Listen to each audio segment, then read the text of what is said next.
Assalamualaikum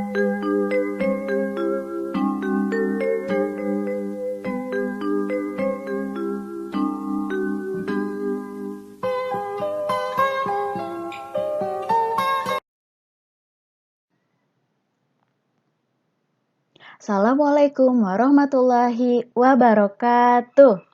Bagaimana kabar teman-teman kelas 5 hari ini? Semoga sehat selalu ya. Kembali lagi, hari Jumat yang berkah ini kita akan belajar tema 4, sehat itu penting, subtema 2, tentang gangguan kesehatan pada organ peredaran darah. Pembelajaran ke-5. Bagaimana teman-teman? Sudah mempersiapkan modulnya? Dan sudah melakukan kegiatan pagi? Semoga sudah semua ya.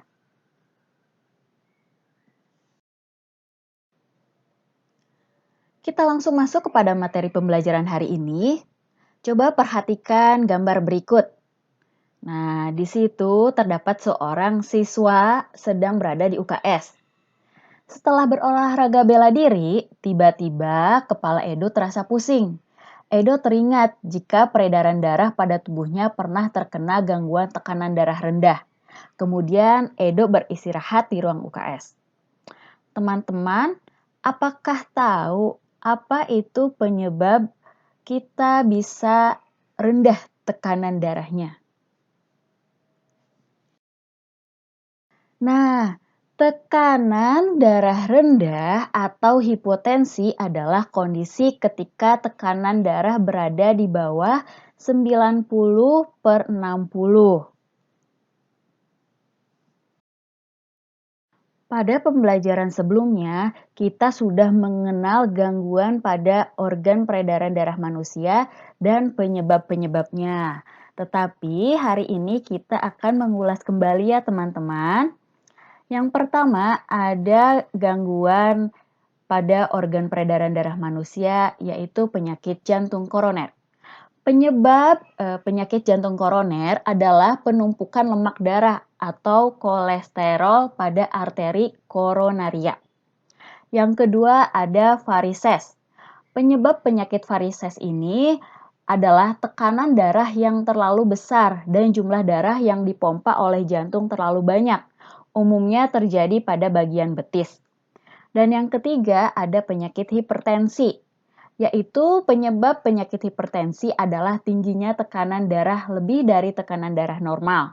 Bisa karena stres, makan berlebihan, merokok, dan banyak minum alkohol. Dan masih banyak penyakit-penyakit lainnya ya teman-teman yang sudah kita pelajari pada pembelajaran sebelumnya.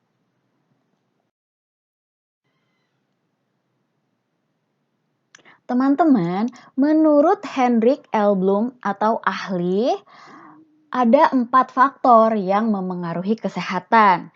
Yang pertama, ada faktor perilaku. Yang kedua, faktor lingkungan. Yang ketiga, faktor pelayanan kesehatan. Dan yang keempat, ada faktor keturunan. Untuk faktor perilaku, nah di sini perilaku masyarakat yang sehat akan menunjang dan berdampak semakin meningkatnya derajat kesehatan. Seperti kebiasaan mencuci tangan sebelum makan akan menghindarkan dari penyakit saluran pencernaan seperti diare dan lain sebagainya. Lalu perilaku menggosok gigi setelah makan dan sebelum tidur dapat mencegah penyakit seputar kesehatan gigi dan mulut. Yang kedua, faktor lingkungan. Lingkungan yang bersih sangat berperan dalam meningkatkan derajat kesehatan masyarakat. Beberapa penyakit yang sering menjangkit masyarakat yang hidup di lingkungan kumuh antara lain demam berdarah, gatal-gatal, infeksi saluran pencernaan, dan pernafasan.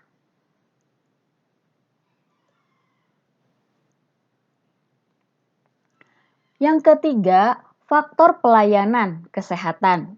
Ketersediaan fasilitas kesehatan dengan mutu pelayanan yang baik akan mempercepat derajat kesehatan masyarakat. Ketersediaan fasilitas harus diikuti dengan keterampilan tenaga kesehatan yang merata, mencukupi, dan mempunyai kompetensi di bidangnya. Yang keempat, ada faktor keturunan. Nah, banyak penyakit yang dapat kita cegah, misalnya dengan cara membersihkan lingkungan. Namun, sebagian penyakit tidak dapat kita hindari, seperti penyakit keturunan. Nah, ada penyakit hemofilia dan talasemia, yaitu penyakit pada organ peredaran darah yang sudah kita pelajari sebelumnya.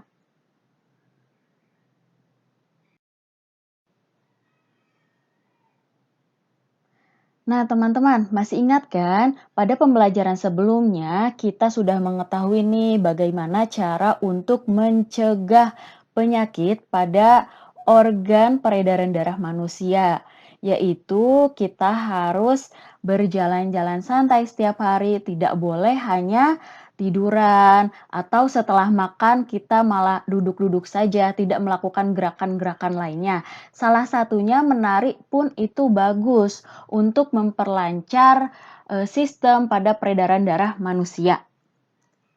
Nah, di sini terdapat tari piring ya, teman-teman, coba lihat.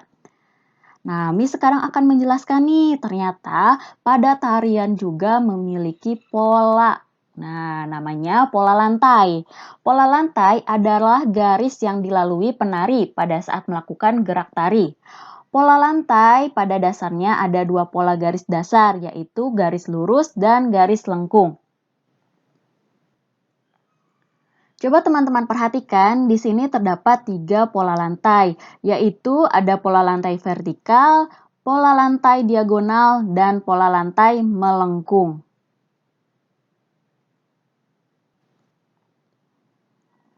Sekarang perhatikan baik-baik teman-teman. Di sini terdapat Siti dan teman-temannya yang sedang menari. Mereka melakukan gerak tari dengan alat. Perhatikan gambar gerakan mereka. Di sini terdapat gerak 1 dan gerak 2. Untuk alatnya atau propertinya mereka menggunakan busur panah. Nah, gerak pertama memegang busur dengan tangan kanan, diikuti dengan kaki kanan jinjit di samping kaki kiri. Yang kedua, gerak kedua busur panah diarahkan ke samping kiri, lalu kaki kanan melangkah diikuti kaki kiri jinjit di samping kaki kanan.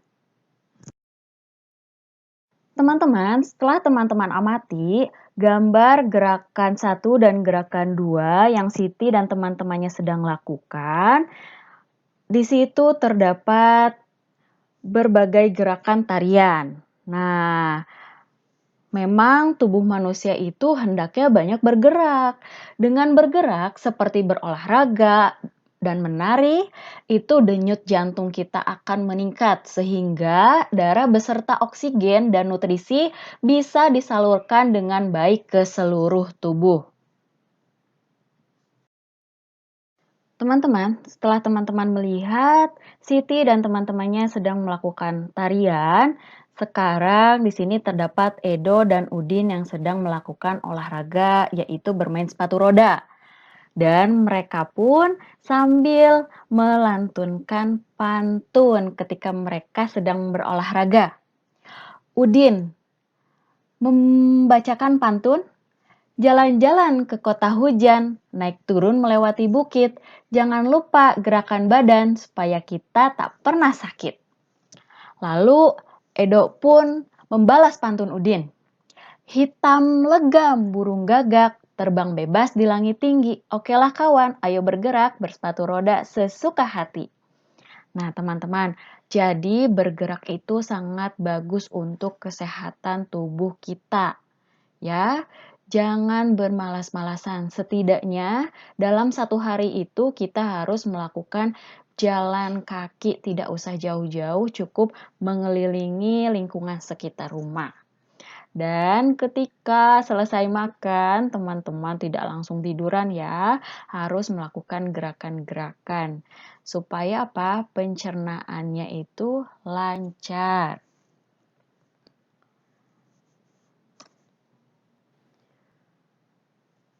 Terima kasih teman-teman untuk pembelajaran hari ini. Kita sudah selesai ya. Sampai jumpa di pembelajaran berikutnya. Semoga teman-teman paham dengan materi yang sudah Mi sampaikan hari ini.